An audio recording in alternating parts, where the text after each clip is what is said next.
Meent je dit? Er komt een jonge dame met een hond door het moeras hergeploeterd. Ja, ze heeft wel lef hoor, maar wie gaat in godsnaam puzzelen met een hond?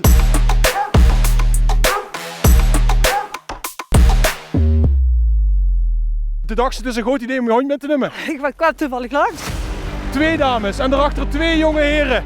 Hier krijg je sleutel, Dick krijgt een sleutel. Ik ga met de met rennen. Dat heb ik hier het genoegen. Evie. Hoe komt zich vandaan? Nee. Wist zich goed in het omgaan met stress en puzzelen. Nee. Eens kijken. Kijk deze sleutel op dit kistje passen. Het zal zomaar kinderen van niet. Ja, en het kistje is open. En ze gaat puzzelen met hond. Extra uitdaging. En dus deze geen 4e kandidaat aan. Er moest rennen jong. Ik ben al kapot joh. Het is wel een idyllische plek om te puzzelen hè. Dat ook echt. Heb ik nog nooit hier gedaan. Emma, wat is de naam van de hond trouwens? Nacho. Nacho is wel echt een braaf hè. Ken ik hem aaien? Jazeker. Ja, ik ben een beetje bang voor hem. Oh, ja, deze biedt een beetje. Mees, wie gaat het jong? Spanning ligt goed, hè? Oh, de geest is voortvarend. Je hebt zich maar 1 stukje nodig, denk ik.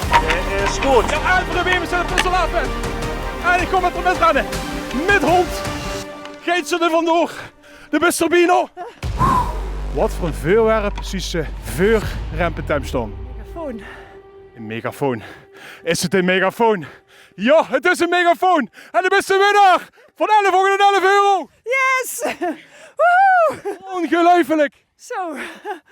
Wat een geluk. Ongelooflijk. Het heeft zich binnen 10 minuten geschaft met hond. Ja, ik dacht nog van ja, wie gaat dat doen met Toy? Maar hij is zich goed gehaald. Dit programma is mede mogelijk gemaakt door Tetru, Mobiliteitswereld, Turlinger, Bohaco, D&D Verhuur, Timmermans Carnavalsartikelen en NVM Limburg.